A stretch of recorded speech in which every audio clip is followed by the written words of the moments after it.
Gente, segundo vídeo da nossa aula de hoje, e agora nós vamos falar de mecanismo de substituição eletrófila, tá bom? Que também é representado pelo SE, substituição eletrófila. Geralmente, esse tipo de substituição ocorre em hidrocarbonetos aromáticos, tá bom? E precisam da presença de um catalisador. Coloquei aqui o mesmo exemplo que eu coloquei lá no início da aula para vocês no vídeo 1. Né? Nós temos aqui, então, uma molécula de benzeno. Gente, essa molécula de benzeno, ela está com esse H aqui evidenciado, né, digamos assim, porque nós sabemos que será esse H que vai ser atacado, então, pelo cloro e substituído aqui. Mas essa molécula de benzeno, né, a representação dela é assim, certo? Não significa que tem um hidrogênio a mais aqui, não. Esse hidrogênio, ele só está destacado nessa molécula, tá bom? Então, continuando, né? Nós temos aqui a reação ocorrendo na presença de um catalisador. E nós vamos ver que esse catalisador é imprescindível aqui na nossa primeira etapa, certo? Então, nós temos aqui a nossa primeira etapa. O que vai ocorrer? O catalisador, né, ele vai fazer o quê? Ele vai forçar uma quebra aqui na molécula de Cl2. E com isso vai dar deixa eu fechar aqui. Vai dar origem a um reagente eletrófilo, né? Como que isso vai ocorrer, então? Essa cisão aqui, essa quebra que o catalisador vai forçar o Cl2 a fazer, será uma cisão heterolítica. O que nós vimos no vídeo anterior era uma cisão homolítica, onde cada um dos átomos tinha ficado com um elétron para si, certo? Dessa vez, a cisão heterolítica, ela é uma cisão que as partes ficam diferentes, ou seja, uma molécula de cloro vai ficar com 2 elétrons para ela.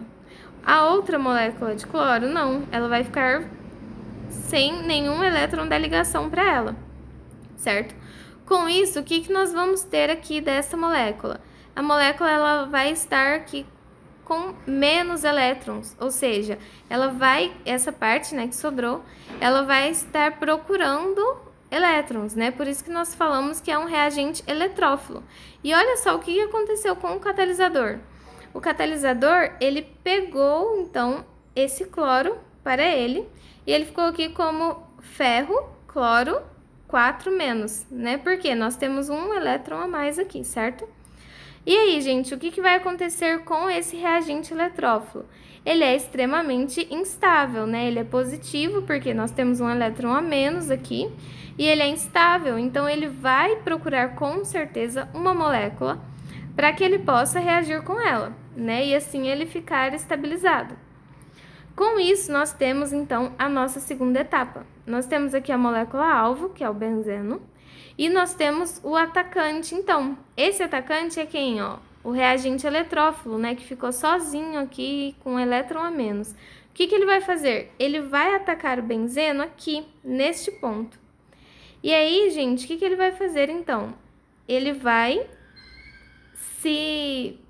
como é que eu posso dizer? Se encaixar aqui nessa molécula de benzeno. Então, a molécula já tem um hidrogênio aqui, o cloro ele vai se ligar aqui também, certo? E aí, o que vai acontecer? Nós vamos ter um composto intermediário também instável, inteiro instável agora. E olha que o benzeno ele é super estável, né? Então, nós teremos um composto intermediário muito instável, porque nós temos aqui, ó, um cloro aqui, e aqui nós temos, então, um elétron faltando aqui, certo? Então, gente, o que vai acontecer? Eu escrevi aqui para vocês. O cloro mais, ele ataca o anel benzênico, que é rico em elétrons. Inclusive, eu coloquei até um desenho aqui para vocês. Por que ele é rico em elétrons? Ele dispõe de 3 pares de elétron em ligações π, em ressonância. E aí eu coloquei aqui para vocês verem, só para ter uma ideia, o que acontece. O benzeno, imaginem então que essa molécula aqui que eu desenhei, né, que ela é plana, imaginem que vocês estão olhando ela assim, certo? Tipo, aqui nesse desenho ela está assim, mas vocês estão olhando ela aqui assim.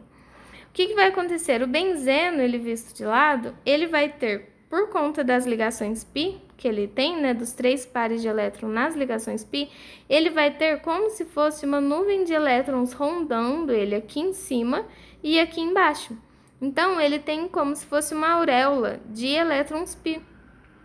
Então, pro nosso reagente eletrófilo que estava positivo, estava procurando muito elétrons, isso daqui é muito bom, né? Então, por isso que ele se juntou aqui ao benzeno. Só que com isso ele já acabou gerando um composto instável, porque está faltando ainda um elétron, mesmo que nós temos aqui essa nuvem de elétrons, certo? E aí, gente, com isso, nós temos a nossa terceira etapa. O que acontece na nossa terceira etapa? Nós temos que o hidrogênio, né, ele vai quebrar essa ligação, porque nós temos aqui dois elétrons, né, o elétron do hidrogênio e o elétron aqui do carbono aqui. O que ele vai fazer? Essa ligação aqui, ela vai ser quebrada, o hidrogênio vai sair da molécula e esse elétron que estava aqui fazendo ligação com o hidrogênio, ele vai passar para cá e vai compor essa ligação, certo? Então, nós vamos voltar a ter um benzeno, só que substituído o cloro aqui nele. Então, o cloro entra, o hidrogênio fala, não, para mim não dá, ele sai, certo? E aí nós temos, então, a molécula final que nós queremos, que é o benzeno substituído com cloro, e nós temos agora o hidrogênio, que também está aqui com uma carga positiva. E aí, por isso, nós temos a quarta etapa. Lembra do catalisador? Que ele não participa efetivamente da reação? O que significa? O catalisador, ele diminui a energia de ativação, ele participa em si da reação, só que ele sai igual ele entra. Ele ainda não está igual ele entra, né?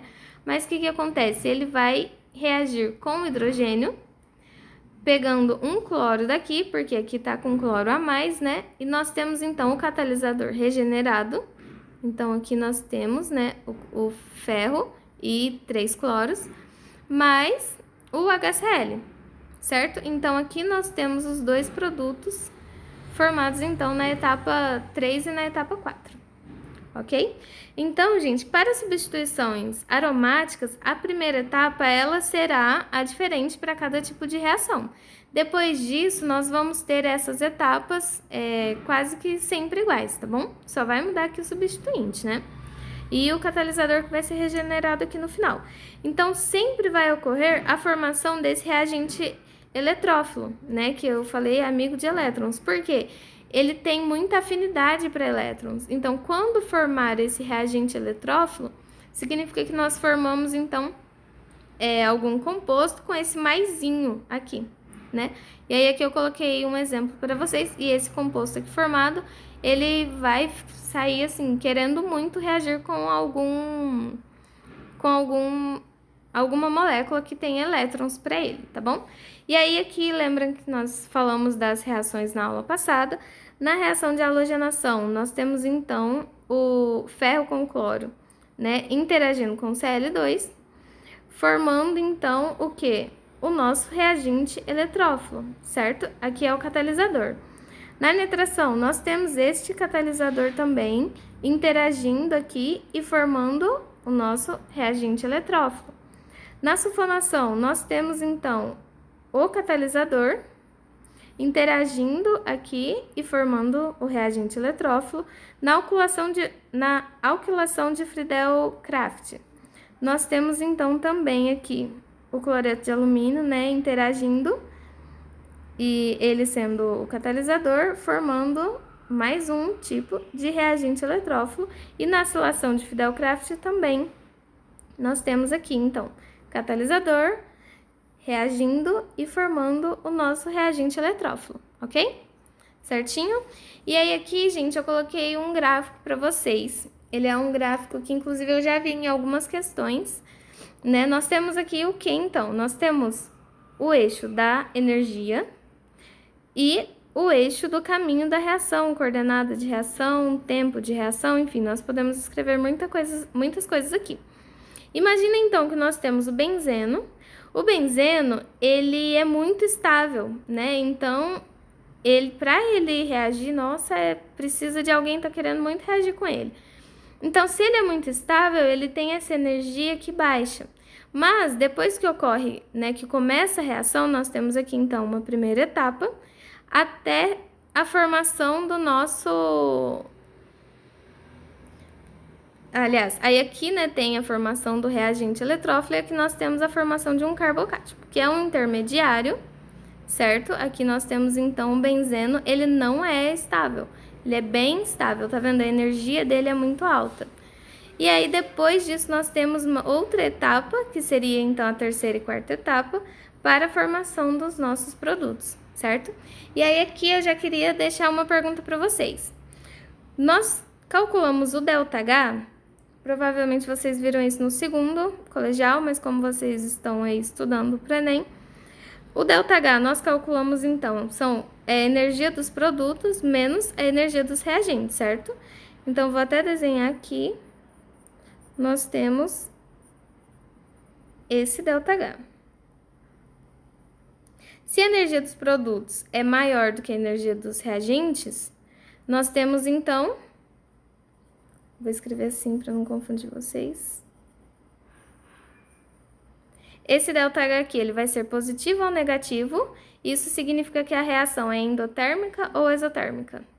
E aqui na nossa primeira etapa de reação, saindo daqui e indo até o topo, nós precisamos de uma energia necessária para que a reação ocorra, certo? Que energia que é essa? Vocês saberiam me falar? Então, fica aí, eu quero saber então qual que é essa energia aqui e o ΔH aqui, seria positivo, negativo, e isso quer dizer qual reação?